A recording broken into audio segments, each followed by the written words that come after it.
Joe Schmidt has made his his first two hires, but has added two new hires to his Wallabies coaching staff. On the podcast, we hadn't talked about his first hire, so I guess we'll group it in here as well. Uh, so obviously, we've had the latest news about Mike Cron joining the Wallabies coaching staff. Previously, Laurie Fisher had been brought back on board after his, I guess, 1 year leave of absence under Eddie Jones.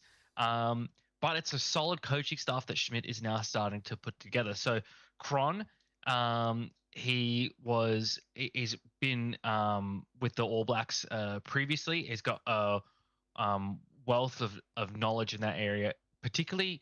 And this is what most people seem to be quite excited about, is his knowledge around the scrum, something that has been an area of concern for the Wallabies that they're looking to build into a strength.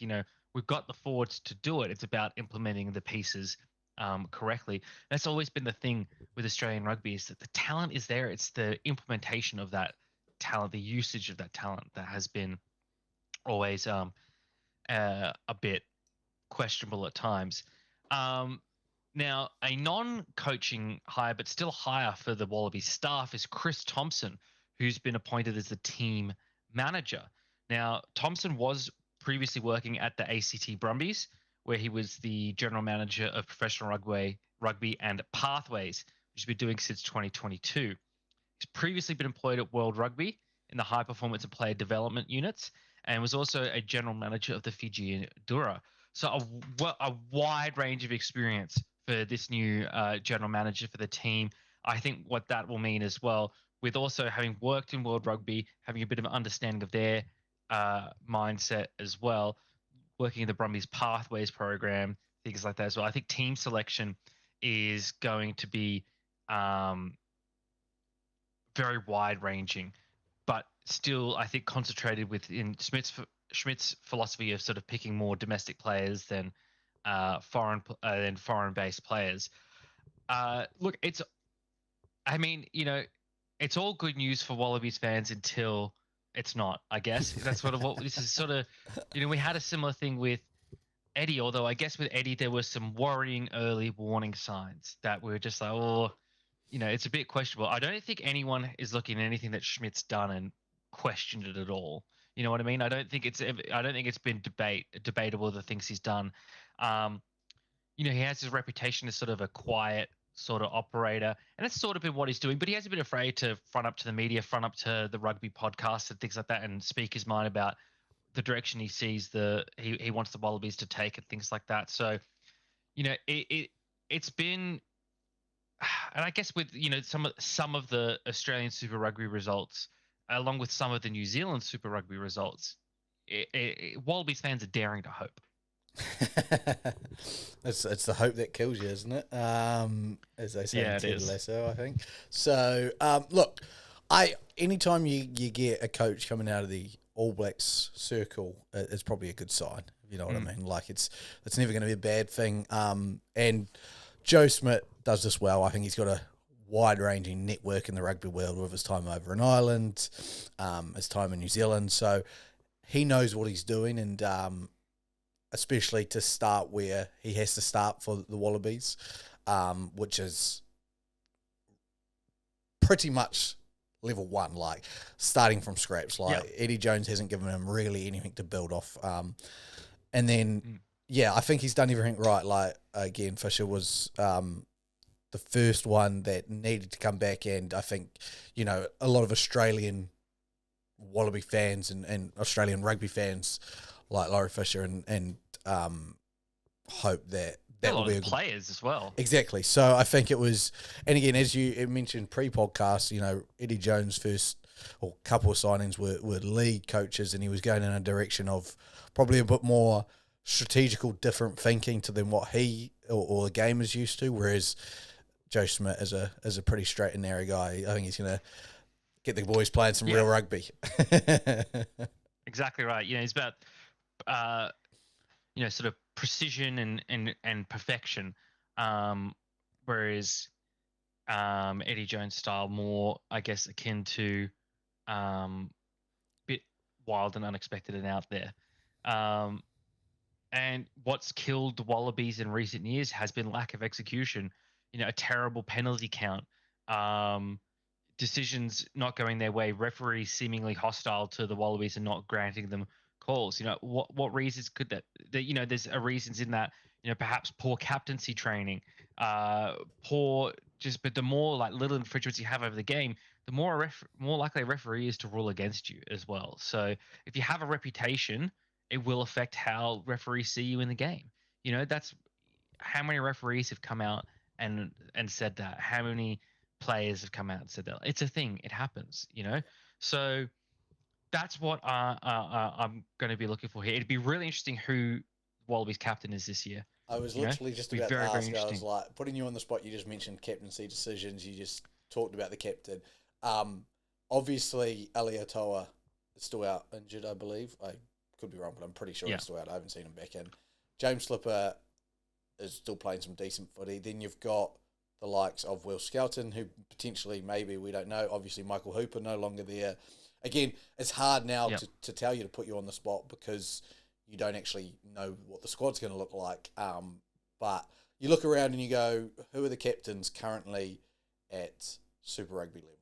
And so it's Tate McDermott and Liam Wright up at the Reds, Jake Gordon at the Waratahs, Brumbies, I'm assuming, is Slipper. No, it's Ryan Lonergan, I think. Ryan Lonergan. I think so. And Melbourne's Rob Leota, and the Force, I think, is Jeremy Williams. But I could be wrong on that one. But I'm not sure with the Force. What direction are you? Even saying all of those names, none of them, like, the only one that stands out that could be is a Tate McDermott. But again, I don't know if that is the call. I think if Aliatoa was fit for the Brumbies, he'd probably be there. But imagine the issue Aussie had was what they had, like 6 captains in 7 games because they couldn't stay healthy. Now, obviously, that happened. But if you're going forward and you want a bit of continuity and a bit of consistency, who are you selecting there? Maybe someone like an Andrew Kellaway. If he's going to be consistently picked in the Wallabies side, then I would imagine he's got a pretty cool temperament that I think can handle the captaincy side of things without blowing up. Like, I've never seen, and maybe I'm wrong, but just of the games I've seen of Andrew Kellaway, I've never seen him blow up. He's kept a level head about him. I think Michael Hooper had that as well. Michael Hooper kept a pretty level head about him in terms of when he was a captain, doing his captaincy thing. So I wouldn't mind seeing Kellaway as a captain. But as I said, if he's going to be consistently picked in a Wallaby side, which I think he could be, he's playing well enough to be there, that he could stand a chance to be captain. I'm looking around at sort of other players, and I'm also looking at the post that's up on the page of the Form Wallabies XV, right, that you've got up there. Looking at those players, like, they're form players, but who stands out to me as captain material in that starting 15? Hunter Paisami and Andrew Kellaway. Tate McDermott, somewhat. I don't know, and I don't know even if McDermott would be the starting halfback at this stage. I think he's probably between him and Jake Gordon, and no surprise those are the two that are on the list there.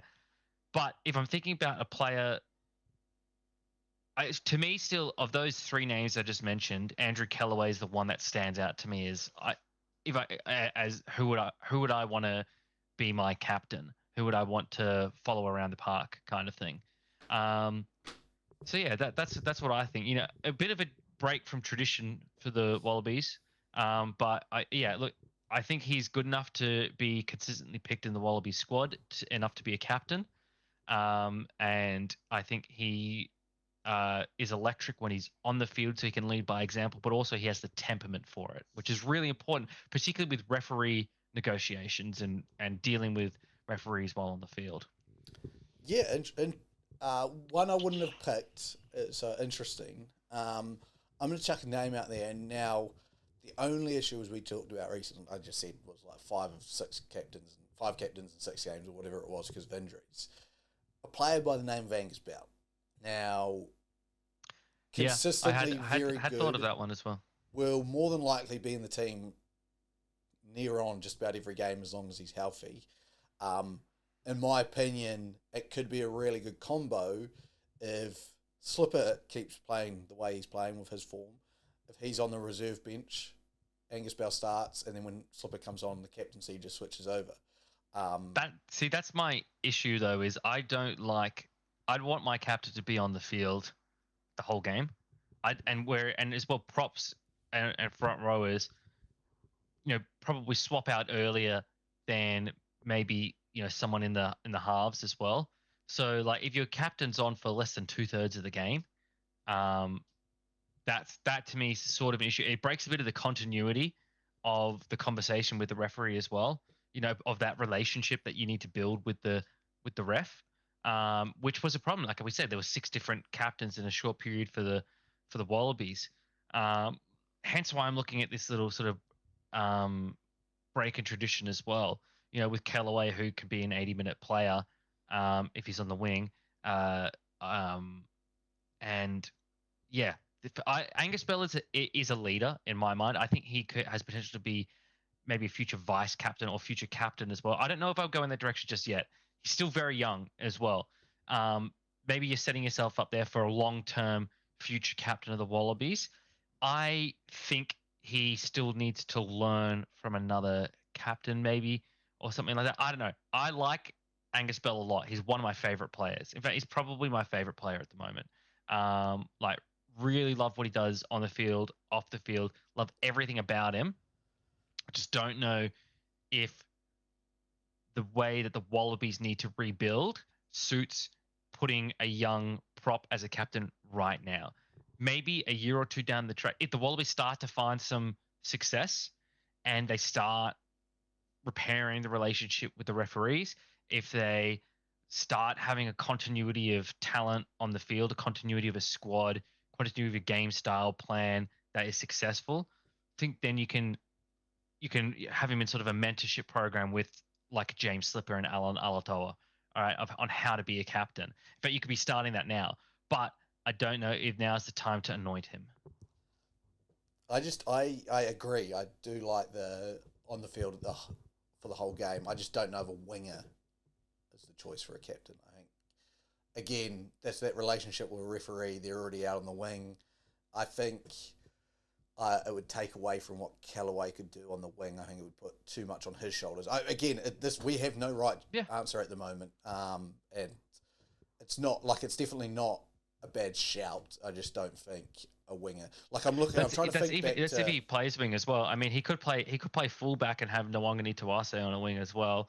Mark's only there's options, but don't let Mark play again. Another game. Get him out of here. Anyway, for me, it's a tough question. It's going to be interesting to see how it's answered by Joe Schmidt because, as you were saying, there's no set answer at this point. There's no, and it maybe it's harsh, but maybe there's no good answer or no. I won't say no good answer. There's no obvious answer. There's no obvious answer looking at the squad and saying, yep, that guy's got front row seats to be the captain, right? And maybe someone will be revealed through this selection process of Schmidt for captain that it's like, oh, okay, yeah, actually, you know what? This was a great choice. Really, they've really stood up and are ready to be a captain. But yeah, there's nothing leaping off the page right now. Do you think you could potentially go down the route of like co-captains? As the Rees have kind of done and gone, like in say Angus Bell and Callaway, say we put both of our picks together. Could that potentially happen? I don't like the idea of Eddie it, but did something. Yeah, Eddie did that, and I think they don't want to do anything Eddie did. Right? So I think just simply for the fact that Eddie did it, they don't want to do it. I think even if it would be a viable idea, I think it's unlikely because of that simple fact. Yeah, fair enough. It'll be very interesting what we get out of that captaincy.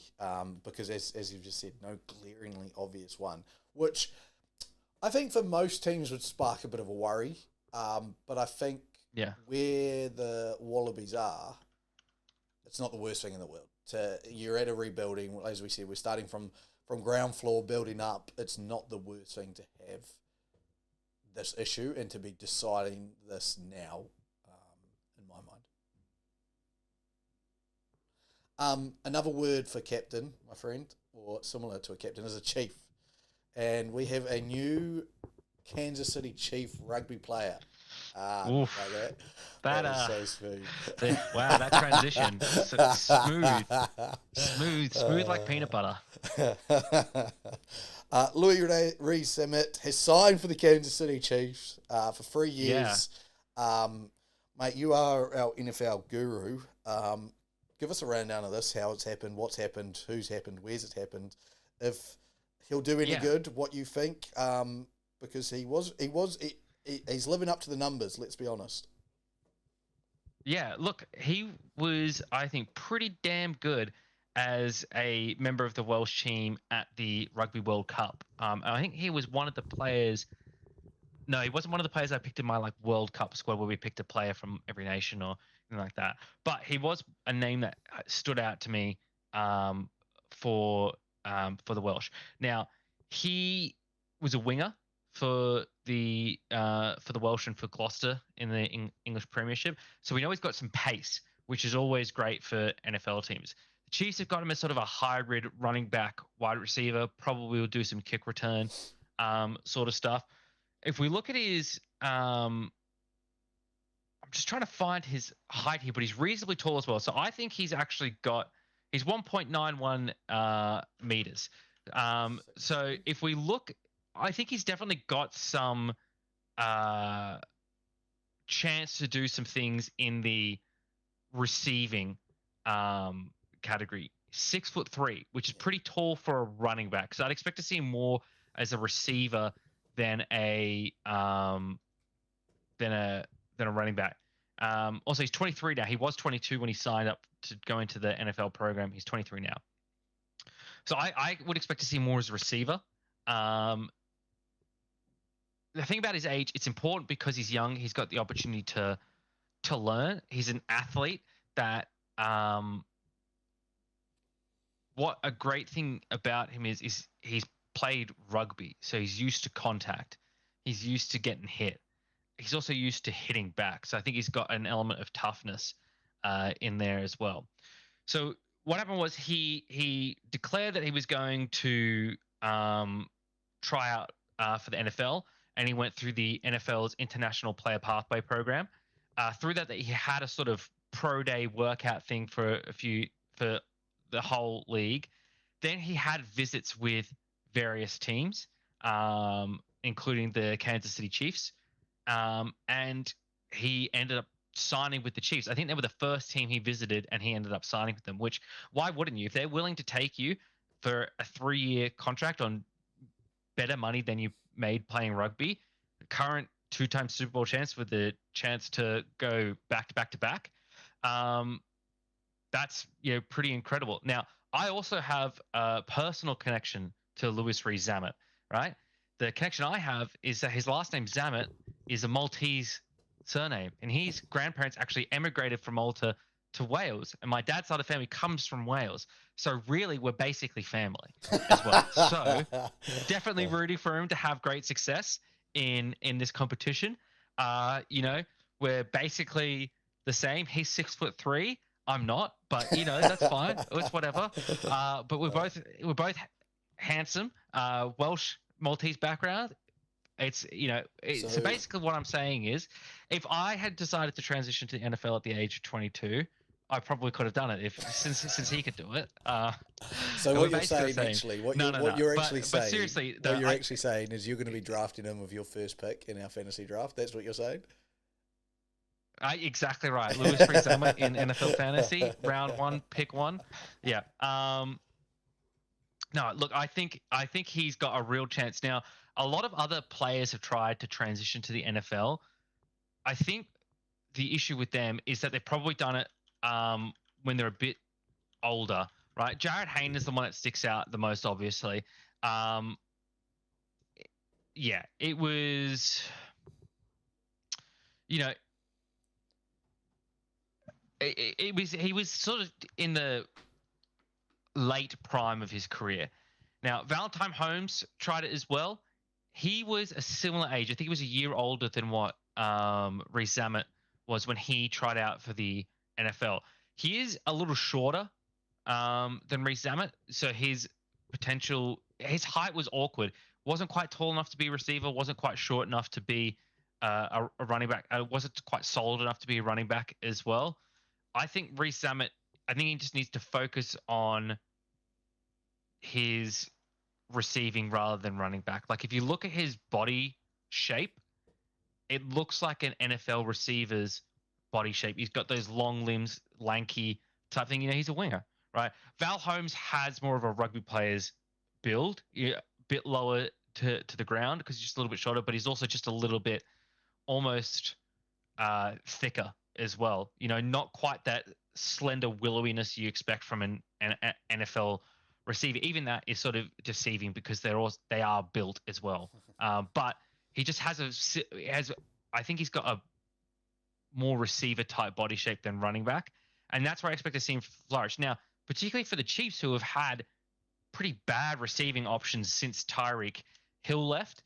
Last year, it's a miracle they won the Super Bowl because their receiving core was absolutely diabolical. My brother's a Chiefs fan, and you hear him complain every 2 minutes about how the Chiefs don't have any wide receivers. Maybe this is the answer. Who better to catch passes from and learn how to play wide receiver than Patrick Mahomes, right? You've got Travis Kelce there helping him as well.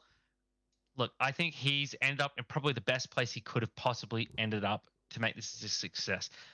This is what I'm going to say now, and this is my sort of claim with this. If Louis Rees Zamitt cannot transition to the NFL, no rugby player can ever transition into the NFL. It just can't be done. I think he's got the absolute best shot at this. He's young, got the right body shape, gone to a great team, right? The previous people from the Southern Hemisphere that have gone into the NFL have been AFL players to kickers. We've had a couple of guys that have gone over in college and found success. So that's not what I'm talking about. I'm not saying players can't go over in college, find success, and play in the NFL. We've seen plenty of that. Even Jordan Mailata, I would say, is a bit different because he never played NRL level. So I'm saying no one that has played professional rugby or league could transition to the NFL if Louis Rees Zamitt can't do it. That's my declaration. Yeah. And I could even narrow it to could transition to the NFL in a skill position because arguably Jordan Mailata plays tackle. It's not quite a skill position. It's quite a complicated position still to play, but it is definitely body shape, technique, and sort of mental side. It's a different type of transition than trying to go to a skill player position. So, but I'm not going to do that. I'm just going to stick with my proclamation. Yeah, I agree. I think even if you're a professional rugby player, as you said, the chances of you going over to learn to play tackle are very different to what Jordan ended up doing. So look, he ran what I think it was a 4.43 in the 40, which he was annoyed about. He wanted to get under 4.4, but again, it's still rapid for a man of his size.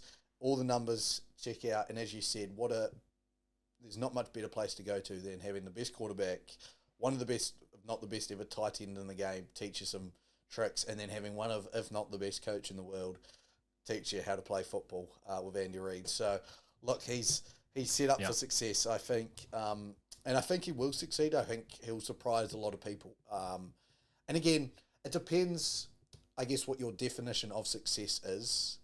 Like, maybe he won't have 1,000-yard receiving season. Let's be honest, that'd be incredibly impressive.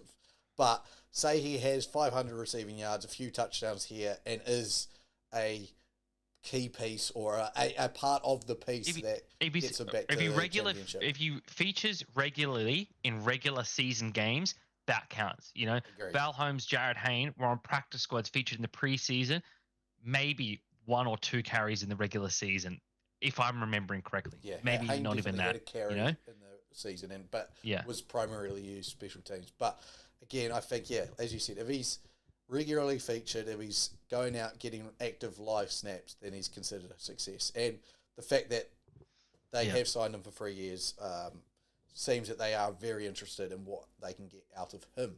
So it may be, hey, first year's slow, but those last 2 years, he really takes off. But again, you've got to think he's going up against kids who have been playing this all their life, and it would show how great of an athlete he is if he does succeed here, I believe.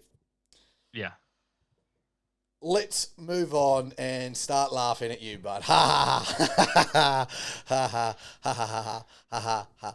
Mate, okay, let's just discuss this. The Waratahs at home against the Rebels, a team that is likely going out of the competition next year, season on the line, and you put out one of the stinkiest of stink performances of all Stinksville that ever came to Stinksville. And now I'm going to let you rebuttal. I mean, I said at the start of the year I didn't have much faith in the Waratahs. I've been to games. I've seen what's happening.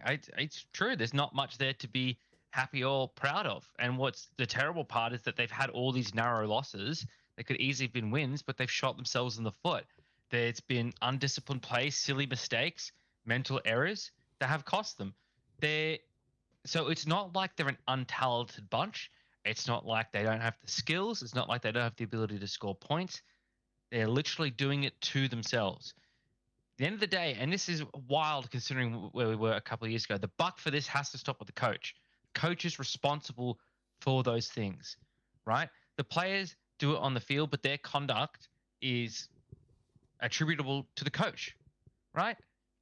The same way that Rob Penny was being held over the coals for the Crusaders performances, same way that Ian Foster, when the All Blacks weren't having the greatest amount of success, was held over the coals for that. Darren Coleman, you're on the coals, man. There's just it's not good enough. It is not good enough for this squad. It's not good enough for the talent we have on there and for the results that we've had. Now let's recap. Week 1, 40-22 against the Reds, with the Reds win in Suncorp. Tough game. Probably, but again, I'm not saying we should have won that game, but definitely could have put some more points on the board that were lost due to our own mistakes. Win against the Crusaders, good win, but we let the Crusaders back into the game towards the end of the game. Not great. 2-point loss to the Highlanders. I was there for that game. I was there in person watching what happened. Silly decision-making behind their own 22, right? That cost them points, that gave the Highlanders penalties, and ultimately they lost by 2 points. They had a penalty kick at the end to win, missed it. Couldn't come up in the clutch, right? And I don't like to disparage young players much because they're still learning and growing, but this has become a growing trend for Tane Edmed, is not coming up clutch in the key moments. So disappointing on that one, and entirely their own fault. Highlanders played a great game. Waratahs should have won that game. Against the Blues, again at home. And that's the scary thing about a lot of these games have been at home, right? They're going to have to go on the road, and it's going to be not great. Against the Blues, right? 10-12. Every opportunity to win that game, couldn't close it out. Battle game. They held the Blues to 12 points. Couldn't get it done at the end, though. Couldn't get it done when it mattered. In Fiji, Fortress Fiji, took it to overtime. 39-36 lost to the Dura. Tough game. Tough game for anyone to play in Fiji. It wasn't Fortress Suva, but it's still Fortress Fiji. So, still a tough game. But again, a loss. A loss to a team that the Waratahs have traditionally had great success against. And the Fiji coach, great absolute baller move. When Coleman, when they beat the Waratahs, won their first game after the terrible season, which they won no games, right? First game of the next season, we went to the game, they played the Dura, and they won. And Coleman wasn't too excited after the game, and he said, oh, well, it's not like we beat the 96 Chicago Bulls or something like that. After this game, when the Dura won, the Dura coach wore a Chicago Bulls hat. So it showed that the Dura had that fire. They held that resentment over what Coleman said, and it fueled them to win this game. Love to see it. Love to see it as a fan of rugby. As a fan of the Waratahs, not so much, but as a fan of rugby, love to see it. And in this game against the Rebels, I mean, I don't have really much to say about it. Right? But again, a 6-point loss. All these losses by the first one by less than a converted try differential, right? Which is the agonizing part about it, right? Is that this team is clearly good enough, but something is going wrong where they're not getting it done. And it's just not good enough. It's just not good enough. That's almost worse than blowout losses.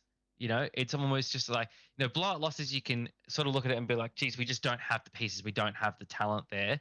So it's a player issue. When you're losing by such narrow score margins, for my mind, then you start to look at it as like, this is a coach issue. This is a structure issue. And yeah, it's just very, very disappointing. I don't know what to say. I don't know what to do to remedy it. I'm not a professional coach, but that's just my opinion on it. I'm sure there'll be those that disagree with me on it, and that's fine. We're allowed to do that. But as a Waratahs fan, it's very disappointing. And I've, since the Crusaders game, swiftly, and again, this is sort of the part of the problem with Super Rugby, is just this string of disappointing results is just increasingly estranged me from the game. It's increasingly discouraged me from watching. You know, it's just because it's just so disappointing, and that's what's been bad with Australian Super Rugby as a whole over these last few years, especially with the taking away of the South African teams. I guess when you have the South African teams in, there's just such a mix of results all across that you were always keen to tune in. But with such a lopsided competition, it's hard to stay engaged. Yeah, and you set the bed. There's no line about it against the Rebels. Rebels played like shit as well. It was one of the worst games of the season. Both teams couldn't fucking hang on to the pool. And in the end, another loss for the Waratahs.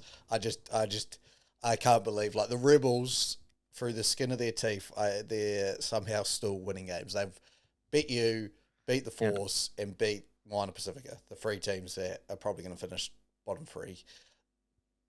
And they've just done it in some ugly ways. Like, they haven't looked good doing it against any of those teams. So, again, Rebels are in a tough spot. I'm not choosing to pick on the Rebels. They're in a tough spot, but I'm now can fairly choose to pick on Waratahs. Even though they played bad, I still don't think they're terrible, if that makes sense, you know? Who are you just I think I even predicted them to be the eighth team in the top 8 when we had Rebels? our predictions at the start of the season. Yeah, the Rebels. Yeah, I think I predicted them higher. Because of the this was before the news that they were folding came out as well, though, to be clear. Correct. And because of the recruitment, I thought they were going to do a lot better than they are. But they're similar to you guys with 3 wins on the board. They have the pieces, they just don't look good doing anything with it. Like the game against you guys, I was just sitting there, I was like, they drop balls. I remember watching the first Brumbies game. I've watched enough Rebels games now. I watched them last week against the Canes, and I was just like, this is just not good enough from the team that they've got on paper. And that's the same as what you're saying as well with your Waratahs. And it'll be interesting with your Waratahs. As you've said, a lot of home games. Now they've got to go away, win a lot of games. Yeah, exactly. Like this week, they're away at the Brumbies. Then they've got a home game against the Crusaders, but, you know, who knows how that's going to go. Then they are home against the Chiefs. It's a tough home game. Away to the Canes, home to the Brumbies, away to the Force. So a string of tough away games.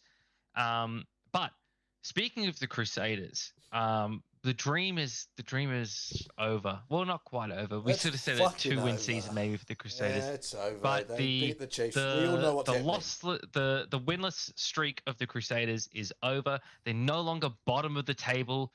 The Tars, the Crusaders, and the Force all sit tied with 1 win, 5 losses, but due to point differential, the Crusaders are second bottom on the table, as well as overall competition points. So we could take some solace in that, but Crusaders no longer bottom at the table. It is a sad, sad day for Super Rugby, my friend. As I said, this is why we can't have nice things in the world, because we have opportunities to stop the greatest sports dynasty in the world. And I'm fucking saying it, all right? You have 12 Super Rugby wins. You're the greatest dynasty in the world. I don't care. Shut up. We had an opportunity to bury them. And I'm not a supporter of the Chiefs, but they fucking blew it. And you know what's going to happen now? Do you know who I blame? The head coach of the Chiefs for choosing to sit Damian McKenzie. Exactly. To sit Damian McKenzie. In this game? Yes. And now, against the Crusaders? Can we all say what's going to happen? What is going to happen? You're playing Moana Pacifica next. Sit him there. Sit him there. Yeah, sit him. Well, a week later. Against the Crusaders, when you have the chance at making history, and you do this. You sit him in this week. Yeah. And now I don't think his replacement was it Jotham or Jacobs or something. He wasn't bad. The young 10. No, he wasn't Jacob, bad. But I don't think he wasn't bad. But he's not Damien. He's not DMAC. He doesn't have the cheeky grin. Doesn't have the locks. He's not DMAC. Right? Sean Stevenson, I think had a great game, but it wasn't enough. They needed they go nowhere without McKenzie. And choosing to sit him in this game, I don't understand it. I don't understand. I'll never forgive why you would make that. Yeah, who is it? I'm just looking for. Is it Clayton McMillan? Yeah. Is that who it? That's the head coach. Yeah. I can't. No. You're dead to me. You're dead to me. You know what's going to happen, and I can just see it now. Crusaders going to go on a run. They're going to make the finals, all right, and then they're going to win the whole fucking thing. And we're going to look back to this moment, and we're going to go, Clayton McMillan, you rested Damien McKenzie when we could have put our foot on the throat of the Crusaders, and now every single Super Rugby team is sitting here watching a 13th fucking title, and we're all going to look like losers because we're sitting there, 0-5. It doesn't fucking matter because there's an 8-team playoff. You know what's going to happen? It's going to really, really grind my gears. They're going to qualify 8th. Guess what they're going to do in the first week of the finals? They're going to knock out my Hurricanes, and it's going to be all for nothing, and I'm going to be so fucking annoyed, and then I will take my vengeance on Clayton McMillan. I don't know how, but I will do it. Yeah. It's purely unacceptable is what it is. You know what it is? It's bloody un-Australian, mate. It's bloody un-Australian, mate. I mean, it's a good thing he's a Kiwi, but it's just bloody un-Australian. But still, it's just a horrendous decision of all weeks to do it. Now, I just look. I get it from.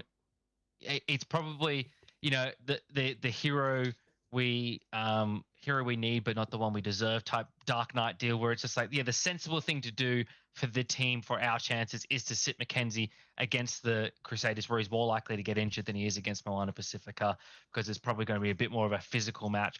But for the culture, mate, for Super Rugby, for Super Rugby survival, you should have sacrificed your own ambitions on the altar of rugby, right? That's what the world was crying out for.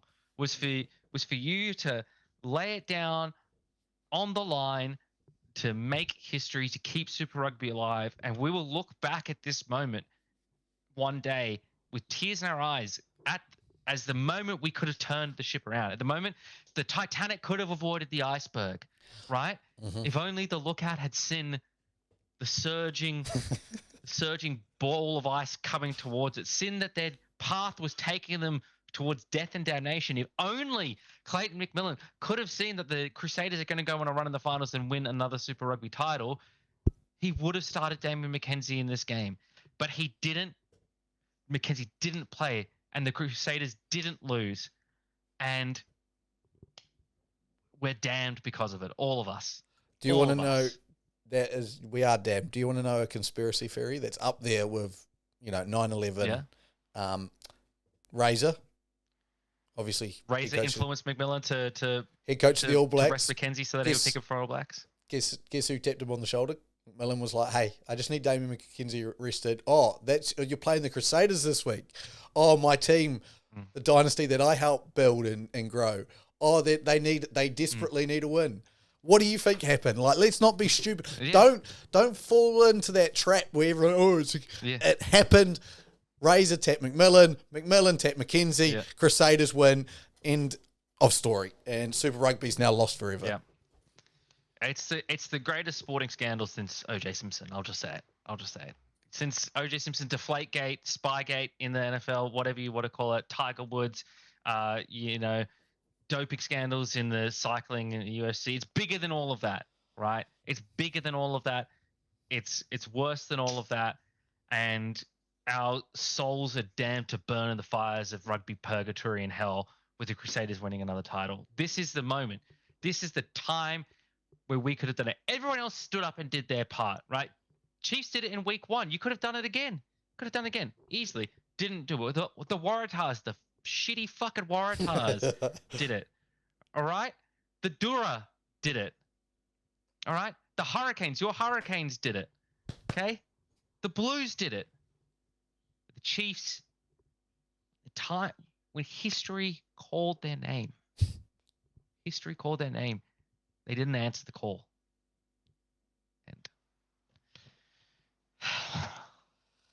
And on that note, we'll end the podcast there.